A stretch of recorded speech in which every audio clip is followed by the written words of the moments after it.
볼 수가 있습니다. 그래서 이 말씀을 제목으로 해서 너희는 나를 누구라고 하느냐 하는 제목으로 말씀을 좀 나누면서 하나님 주시는 일을 함께 받기로 합니다. C.S. 루이스라고 하는 굉장히 이제 유명한 문장, 이제 기독교 입장에서 기독교를 많이 변증하기도 하고 또 그리고 많은 글로 여러 사람들에게 감동을 주는 그런 이제 지도자인데 C.S. 루이스가 쓴 글에 보면 이런 이야기가 나와요. 이제 유대 땅에 어떤 한 젊은이가 이제 등장을 합니다. 등장을 해가지고 이제 많은 사람들을 가르치면서 또 제자들을 데리고 다니면서 제자들을 삼아가지고 데리고 다니면서 사람들 앞에 이제 이야기하기를 나는 하나님과 같은 사람이다. 또 뿐만 아니라 하나님이 나의 아버지다. 그리고 하나님과 나는 하나다. 이렇게 이제 말씀을 전했어요. 또 이제 유대인들에게 나는 아브라함보다 먼저 있었다. 그렇게 이야기를 하고 말씀을 하시죠. 그러면서 그 사람은 이렇게 이제 하나님에 대해서만 말씀을 할 뿐만 아니라 그는 죽은 자를 살리고 또 병든 자를 고치고 귀신을 쫓아내면서 그 하나님의 기적을 보여주기도 했습니다. 그리고 이 사람이 행하는 모든 일은 하나도 흠잡을 게 없어요. 잘못한 게 하나도 없습니다. 그래서 이제 이 사람에 대하여서 유대인들이 갖고 있는 생각은 세 가지 생각을 갖고 있었습니다. 우리가 그 말씀을 보면 어떤 사람들은 이 사람을 보고 미쳤다고 생각하는 사람들이 있었어요. 미쳤다 저 사람은. 그 사람은 누군가 하면 바리새인 같은 사람들이. 바리새인 예수님을 미쳤다 그러잖아요. 그리고 어떤 사람은 그 예수님을 믿지는 않지만 두려워하는 거예요. 야, 저 사람 말에 의하면 자기가 죽었다가 살아날 것이고 그리고 자기가 이제 다시 세상을 심판하러 온다 그랬다. 그러니까 저 사람에 대해서는 잘 모르는 저 사람 말을 들으면 정말 뭔가 두려워서 예수는 그 사람을 믿지는 않지만은 두려웠던 그런 사람들이 있었어요. 그런데 그 가운데에 그 사람의 말을 믿음으로 받아들이고 그 사람을 따르는 그 사람을 주님으로 모시는 그런 사람들이 있었다. 그렇게 루이스가 이야기를 하면서 이 예수님의 처음 등장한 이야기를 그렇게 이야기하고 있어요. 예수님이 유대 땅에서 이제 공생애를 시작하시면서 많은 말씀들을 가르치시고 또 예수님이 누구신가 하는 것을 전파할 때 그 말씀을 믿음으로 받아들이는 사람이 있었는가 하면 그 사람의 가난한 것들을 들으면서 두려워 떨면서도 받아들이지 않는 사람들이 많이 있었다는 거죠.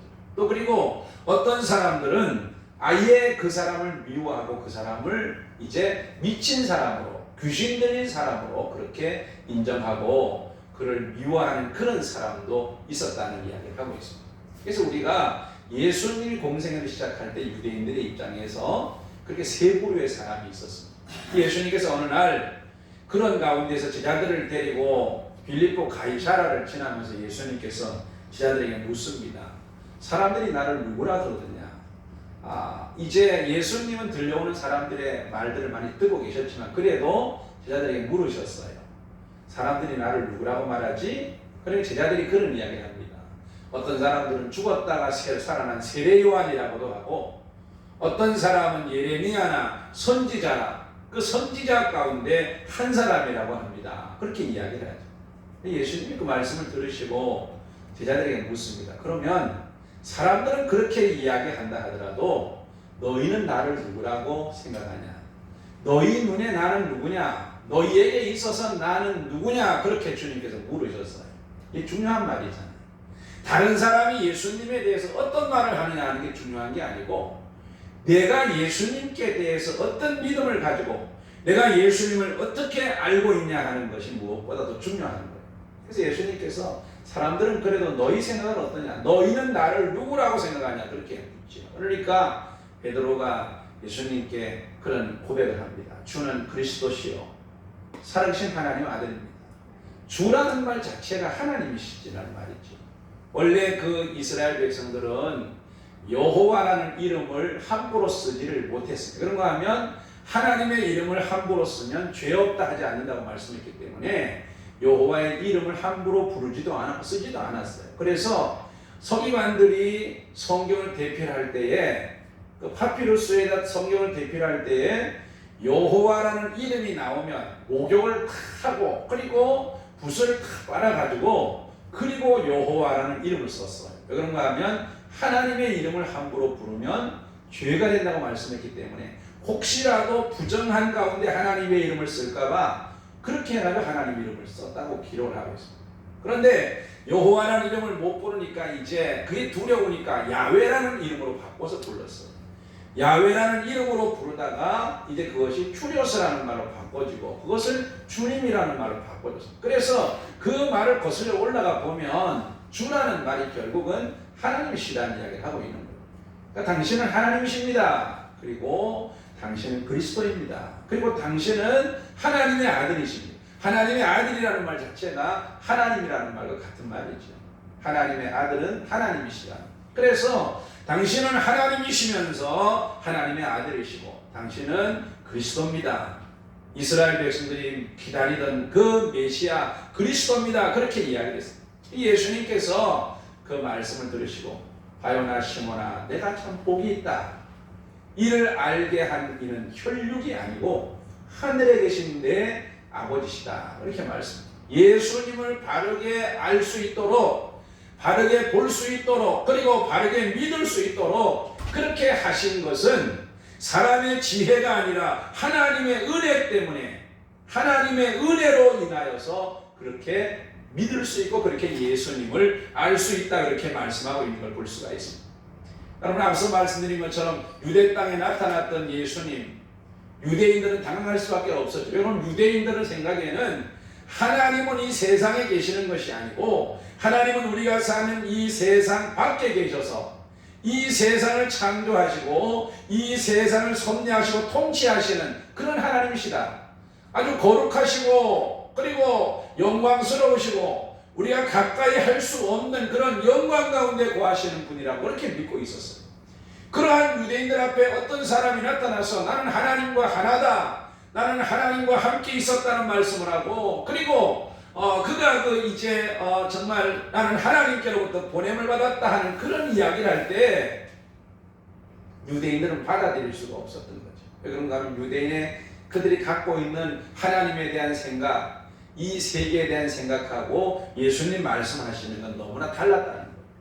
그런데 뭘 말씀하고 계시나 하면 이렇게 예수님이 나타나셔서 예수님이 하나님과 나는 하나다. 그리고 나는 하나님께로부터 보냄을 받았다. 내가 아브라함보다 먼저 있었다고 하는 이 예수님의 말씀을 믿음으로 받아들일 수 있는 것은 하나님이 은혜를 줘야 된다는 거예요.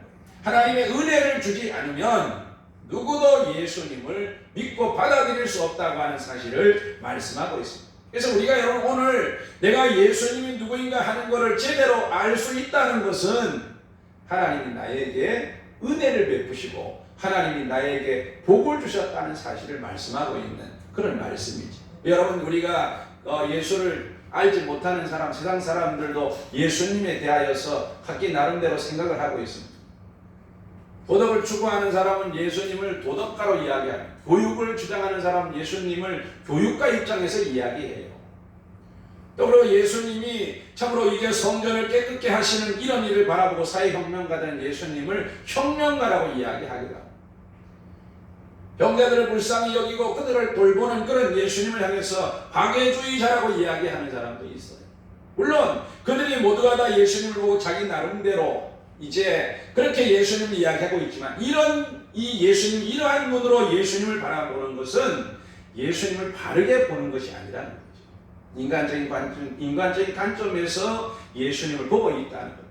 하나님께서 은혜를 주셔서 그 은혜 가운데 우리가 예수님을 알면 예수님이 하나님이시고 예수님이 하나님의 아들이시고 이 땅에 우리를 구원하기 위해 오신 메시아라고 하는 사실을 분명하게 알도록 그렇게 하나님께서 은혜를 베푸신다는 사실을 말씀하고 있습니다. 그래서 우리는 오늘 우리가 예수님을 바르게 안다는 사실은 하나님이 우리 가운데 은혜를 베푸셨다는 사실을 우리가 깨닫고 하나님 앞에 우리가 정말 감사하는 그런 역사가 있어야 할 것입니다. 그리고 우리가 특별히 하나님은 우리로 하여금 성경을 우리가 살펴보면 우리로 하여금 예수님이 하나님의 아들이시고 그리고 메시아라는 사실을 우리로 하여금 믿게 하기 위해서 하나님께서 우리에게 참으로 이 믿음을 주시기 위해서 하나님이 우리 가운데 역사하시는, 하나님이 우리 가운데 알려주시는 그런 그 하나님의 교훈이 있다는 사실을 성경이 말씀하고 있습니다. 그래서 요한복음 5장에 보면 예수님에 대한 이야기를 하고 있습니다. 예수님에 대한 이야기를 하면서 우리가 예수님을 어떻게 바르게 알 수 있나, 예수님이 하나님의 아들이시고 그리고 메시아인 것을 어떻게 알 수 있나 하는 데 대하여서 말씀하고 있습니다. 우리가 예수님을 어떻게 잘 알 수 있을까요? 우리가 요한복음 우리가 5장 말씀 보면은 요한복음 5장은 그렇게 말씀하고 있습니다. 첫째로 예수님이 하나님의 아들이시고 그리고 예수님이 메시아인 것을 어떻게 알 수 있나? 그것은 예수님을 지켜본 사람들, 예수님 곁에 있던 사람들, 하나님의 은혜를 받은 사람들의 증거를 통해서 알 수 있다는 걸 말씀하고, 그러면서 요한복음 5장에는 우리가 예수님을 바르게 알 수 있는 첫 번째의 증거는 세례 요한의 증거라고 말씀하고 있습니다. 그래서 우리가 요한복음 5장 33절에 이렇게 말씀하고 있어요. 너희가 요한에게 사람을 보내매 요한이 진리에 대하여서 증언하였느니라, 그렇게 말씀하면서 세례 요한이 진리를 증언했다. 그리고 요한복음 1장 29절부터 34절은 그렇게 말씀하고 있습니다. 세례 요한이 예수님을 만나고 난 이후에 이런 증거를 하죠. 보라, 세상 죄를 지고가는 하나님의 어린 양이로다.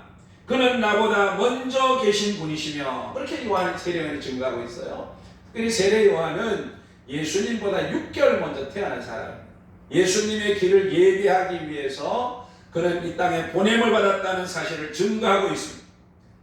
그리고 그는 자신의 그 사역을 통하여서 예수님이 메시아인 것을 분명하게 알았다고 증거하고 있는데, 그것은 세례 요한이 예수님에게 세례를 베풀 때 일어난 일을 증거하고 있습니다.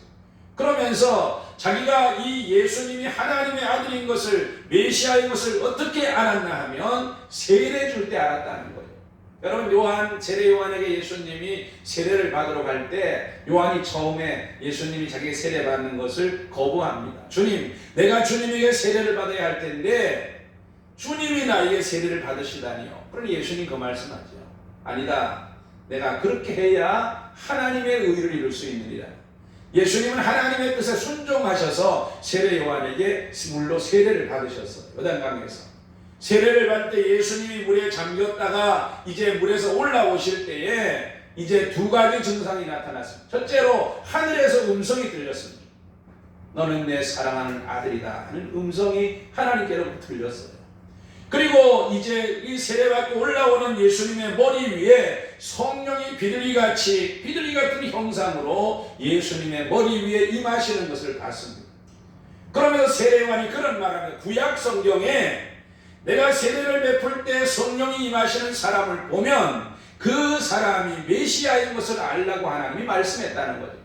그래서 세례 요한은 자신이 예수님께 세례를 줄 때 일어난 그 광경을 생각하면서 많은 사람들이 뭐라고 증거하고 있나 하면, 그분은 나보다 먼저 계신 분이시고 그분은 하나님의 아들이시고 그분은 우리를 위해 오신 메시아라고 하는 사실을 증거하고 있습니다. 또 우리가 이 세례 요한뿐만 아니라 참으로 이제 예수님의 제자들이 나가서 예수님을 증거하는 그런 그 일들이 예수님이 메시아고 하나님 아들이심을 증거하고 있습니다. 우리가 예수님 제자 가운데 12제자가 요한을 빼놓고 11제자는 다 순교하잖아요. 다 순교하는데 특별히 그 중에 가장 의심이 많았던 도마가 이제 예수님 부활을 믿지 못하잖아요.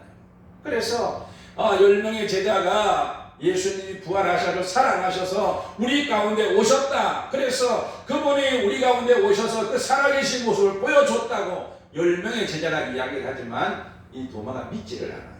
그러면서 뭐라고 말하죠? 내 손가락을 가지고 예수님의 손바닥에 넣어보고 그리고 내 손가락을 가지고 예수님의 옆구리에 넣어보지 않고는 예수님 안 믿겠다 그랬습니다. 근데 어느 날 도마가 제자들과 함께 있는 그곳에 문이 닫혀 있는데 예수님께서 닫힌 문 사이로 예수님이 들어오셨습니다. 들어오셔가지고 도마야 이리 와서 너 내 손바닥에 너 손을 넣어봐라. 그리고 너의 손가락을 가지고 내 옆구리를 만져봐라. 그렇게 말씀하시면서 믿지 않는 자가 되지 말고 믿는 자가 되라고 말씀하시고 이렇게 말씀해요. 도마가 가서 예수님 손바닥 만져보고 옆구리 만져보고 도마 고백하잖아요. 나의 하나님이십니다. 당신은 나의 하나님이십니다. 그렇게 도마가 고백하고 난 이후에 인도로 도마가 복음을 전하러 갑니다. 지금 인도에는 도마를 기념하는 순교비가 있다고 이야기합니다. 그가 인도에 갈 때 몫으로 자기가 그곳에 가서 목수 활동을 하기 위해서 몫으로 가가지고 그곳에서 활동하다가 복음 전하다가 순교해서 지금 그곳에 이제 도마의 순교비가 있는 걸 볼 수 있습니다. 그 외에도 제자들을 통해서 이제 복음이 증거되고 그리고 그들의 제자인 속사도를 통해서 복음이 증거되고 그리고 그 복음이 증거되어서 오늘 우리들에게 이르기까지 많은 사람들이 예수를 만나고 난 이후에 예수는 하나님의 아들이시고 예수는 그리스도라고 하는 사실을 지금도 증거하고 있다는 사실을 알 수가 있습니다. 그래서 사람들의 증거를 통하여서 예수는 하나님의 아들이시고 우리를 위한 메시아라는 사실을 하나님은 지금도 증거하고 있다는 것. 그 다음에 우리 요한복음 보면 하나님께서 예수님이 참으로 하나님의 아들이시고 참으로 메시아라는 사실을 무엇이 증거하고 있나 하면 예수님의 사역이 증거하고 있다는 거예요. 예수님은 이제 30살에 이제 공생애를 주님이 시작하시잖아요. 그런데 이제 외경에 보면 예수님이 집에서 나무로 새를 만들어 가지고 예수님이 부니까 그 새가 생명이 생겨서 날아갔다고 하는 그런 기록도 있어요. 그건 외경의 이야기죠. 그런데 예수님께서 공생애를 시작하실 때까지 집에서 어떻게 사셨는가 하는 것에 관한 기록은 나오지 않습니다. 그러나 예수님이 공생애를 시작하시고 3년의 생애를 사시면서 예수님이 행하신 일은 예수님이 하나님이심을 증거하고 있습니다.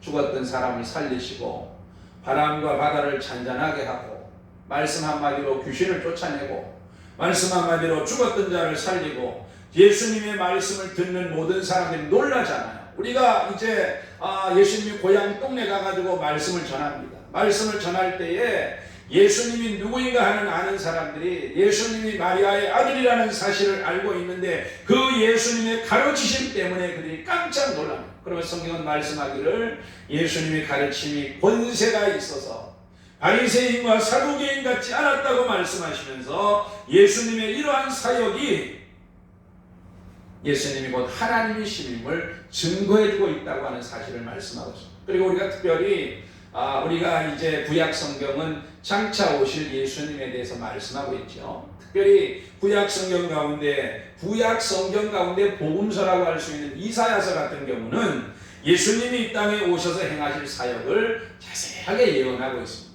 그리고 예수님은 그 예언의 말씀을 따라서 예수님은 곧 본인이 하나님이심을 증거하셨다는 거예요. 그래서 예수님의 사역이 예수님이 하나님이심을 증거하고 있습니다. 그리고 우리가 예수님이 이제 우리가 마태복음 5장의 산상수훈에 말씀하신 말씀을 보면 제가 낮에도 그런 이야기, 유대인들이 참 중요하게 여기는 사람 가운데 하나가 모세입니다. 그래서 모세의 율법을 그들은 신처럼 받들잖아요.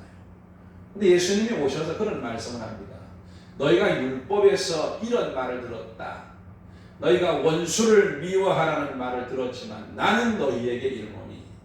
너희가 율법에서 그렇게 얘기했지만 나는 너희에게 이른다. 그럴 때 나라는 말을 에고라는 말을 써서 설명을 해요. 그건 뭔 말인가 하면 예수님 그분 당신은 율법보다 더 크다는 사실을 말씀하고 있는 거예요. 유대인들은 율법 자체를 두려워하는데 예수님은 율법을 가르치면서 율법에 그렇게 이야기하지만 그런 게 아니라는 이야기를 하고 있죠. 여러분 우리가 이 바리새인들이 예수님께 와가지고 그런 이야기를 합니다. 이혼에 관한 이야기를 할 때 예수님께서 그런 말씀을 하잖아요. 하나님의 뜻은 이혼하지 않는 것이다. 그렇게 이야기를 해요. 그런데 이제 바리새인들이 그러면 왜 모세가 이혼할 때 이혼 증서를 써가지고 주라고 그렇게 이야기했습니다. 모세 하나님 주님이 그 말씀하죠. 그건 모세 시대 사람들이 악했기 때문에 그렇다.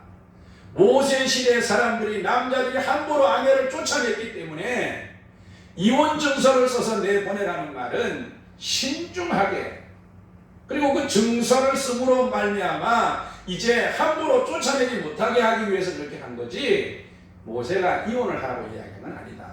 너희가 성경을 잘못 알고 있다는 얘기를 하고 있는 거예요. 그래서 예수님은 이 성경에 관한 말씀이나 모든 말씀을 구약시대 율법보다 더 위대하시다는 사실을 말씀하고 있고, 바리새인들이 성경을 잘못 해석하는 것을 바르게 잡아 설명하시면서 예수님은 곧 이 말씀을 주신 분이고 말씀이시라는 사실을 증거하고 있는 그런 말씀을 보여요. 그래서 예수님의 3년의 공생애가 뭐를 증거하고 있나 하면 예수님은 하나님이시라는 거예요. 예수님은 하나님이시다. 그리고 하나님의 아들이시라는 거예요. 그리고 3년의 공생애가 성경에서 말씀하고 있는, 구약에서 말씀하고 있는 그 메시아가 바로 예수님이라는 거예요. 성경이 뭘 말씀하고 있어요? 예수님이 너희가 성경에서 영생을 얻는 줄 알고 성경을 상고하거니와 성경은 곧 내게 대하여 증거하는 것이다. 지금 말씀하고 있어요. 그래서 우리는 예수님의 이 사역을 통해서 3년의 공생애를 통해서 예수님이 곧 하나님이시고 하나님의 아들이심을 알 수 있다는 걸 말씀하고, 세 번째로 우리가 말씀 보면 우리가 요한복음 3장 37절 38절 이렇게 말씀하고 있습니다. 예수님은 당신이 메시아임을 증거하시면서 내가 나를 증거하는 것은 잘못된 것처럼 보일 수 있지만은 나를 증거하는 분이 따로 계시는데 그분이 곧 하나님이시라고 말씀하고, 하나님이 예수님을 증거했다는 거죠. 하나님께서 예수님이 누구신가 하는 것을 증거하셨어요. 우리가 성경에 본 예수님께서 세례를 받을 때, 또 예수님께서 변화산에 올라가셔서 장차 어떤 모습으로 영광스럽게 변화될 것인가 하는 것을 보여주셨잖아요. 예수님이 제자들에게 이제 십자가에 달려 죽을 것을 말씀하시고 부활을 말씀했지만 제자들이 믿지를 않았어요. 그래서 예수님이 변화산에 올라가셔서 변화산에서 모세와 엘리야와 대화하시고 예수님께서 순식간에 변해서 영광스러운 모습으로, 성경 그렇게 말씀하고 있어요. 사람이 빨래를 아무리 깨끗하게 해도 그렇게 희게할 수 없는 그런 옷을 주님이 입으시고 제자들 가운데 나타났습니다. 제자들이 깜짝 놀랐죠. 그들은 비몽사몽간에 무슨 말인지도 알지 못하고 이곳에 초막셋을 짓겠다고 베드로가 그렇게 이야기하잖아요. 근데 성경은 뭐라고 말씀하고 있나 하면 그가 이제 예수님의 모습을 보고 그리고 정신이 참으로 혼란해서 무슨 말을 할지 몰라서 그렇게 이야기했다는 얘기를 하고 있는 거죠. 변화산에서나 세례요한에게 세례받을 때 하나님이 음성으로 말씀하셨잖아요. 위에서 성령이 비둘기같이 임하고 삼위일체를 부정하는 사람들은 그렇게 이야기해요. 성경에 어디 삼위일체가 있냐고 말해요. 삼위일체라는 말을 쓰고 있지는 않지만 여러분, 성경에는 성부 하나님, 성자 하나님, 성령 하나님에 대하여서 분명하게 말씀하고 있어요. 그리고 하나라는 말은 예수님이 아버지와 나는 하나라고 말씀하셨잖아요. 삼위일체를 설명할 수는 없어요. 삼위가 어떻게 하나라고 하는 것은 지금까지 우리가 기독교 역사상 삼위일체를 제대로 설명한 사람이 하나도 없어요. 할 수도 없고 그것을 잘못 설명하면 이단이 되기 때문에 삼위일체에 대해서 삼위일체라는 이야기를 하지만 그걸 제대로 설명할 필요는 없어요. 근데 우리가 이 삼위일체 사역이 언제 나타나냐면 예수님이 세례 받으실 때하고 변화산에서 나타나요. 뭔가 하나님께서 세례 요한에게 예수님이 세례 받을 때 하나님께서 음성을 들려주시잖아요. 위에서부터 하늘에서 음성을 듣습니다. 내 사랑하는 아들이라고 말씀하시고, 또 예수님께서 변화산에 동일하게 말씀하잖아요. 내 사랑하는 아들이다. 너희는 저의 말을 들어라. 그렇게 말씀하시는 그 말씀 볼 수 있어요. 그래서 예수님의 공생애를 사시면서 하나님은 하나님이 직접 음성을 통하여서 예수님을 인정하시고 예수님이 하나님의 아들이시고 참으로 이제 메시아라는 사실을 증거해주고 있는 것을 우리가 볼 수 있습니다. 그래서 우리가 예수님이 하나님의 아들이시고 예수님께서 참으로 이제 우리를 위한 메시아라는 사실은 하나님도 인정하시고 하나님이 말씀하시는 그런 말씀을 우리가 볼 수가 있습니다.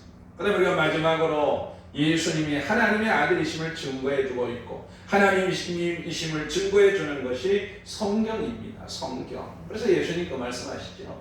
앞서 말씀드린 것처럼 성경에서 너희가 영생을 얻는 줄 알고 성경을 상고하거니와 이 성경이 곧 내게 대하여서 증거하는 것이다. 성경의 주제는 예수님이에요. 성경의 주제는 예수님입니다. 그리고 구약 시대는 오실 예수님을 증거하고 있고 구약 성경은 그리고 신약 성경은 이 땅에 오신 예수님을 증거하고 있습니다. 요한계시록은 장차 이 땅에 심판자로 오실 예수님을 증거하고 있습니다. 그래서 성경의 주제는 예수님이라는, 그래서 우리는 이 예수님을 통하여서 우리가 하나님이 어떤 분이신가 하는 것을 알 수가 있습니다. 그래서 우리가 이 마틴 루터는 그런 이야기를, 종교개혁가 마틴 루터는 그런 말을 했습니다. 성경의 모든 단어 속에는 예수님을 느낄 수가 있다. 성경의 모든 단어 속에는 예수님을 느낄 수 있다. 그렇게 이야기했습니다. 그리고 성경은 예수님에 관한 모든 것들을 예언하고 그 말씀이 그대로 이루어졌음을 증거하고 있습니다. 예수님께서 이 땅에 오시기 전에 아담이 범죄하고 난 이후에 여인의 후손으로 오실 것을 말씀했잖아요.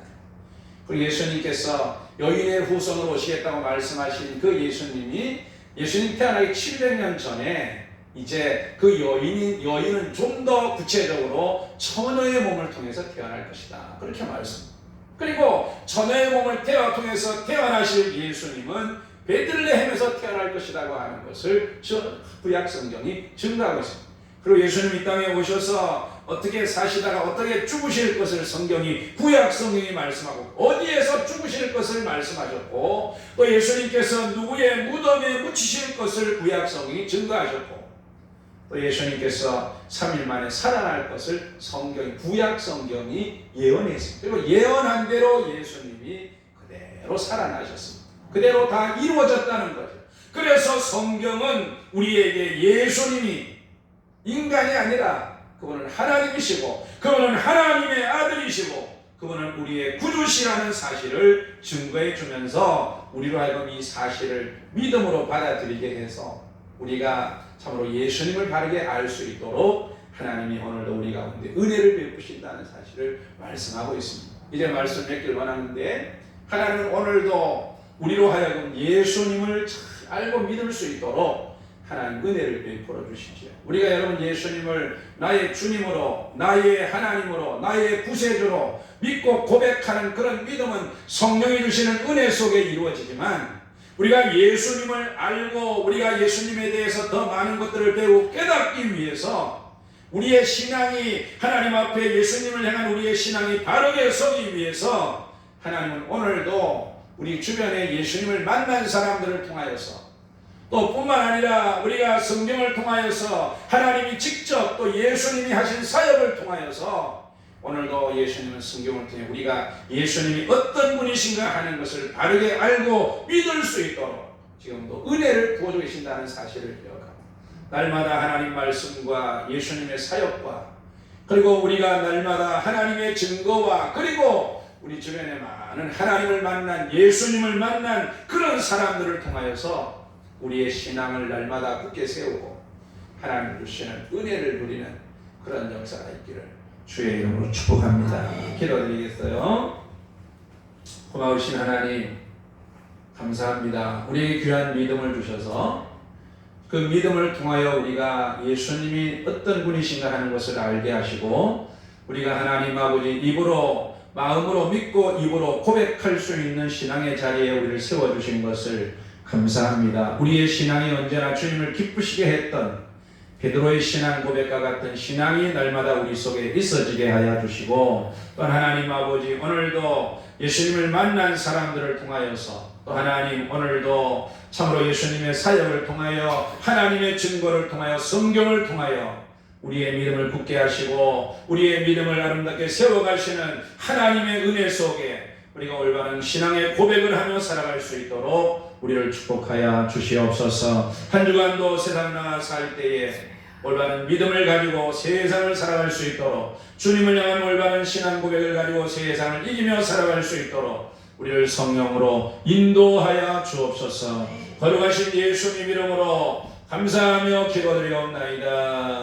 아멘.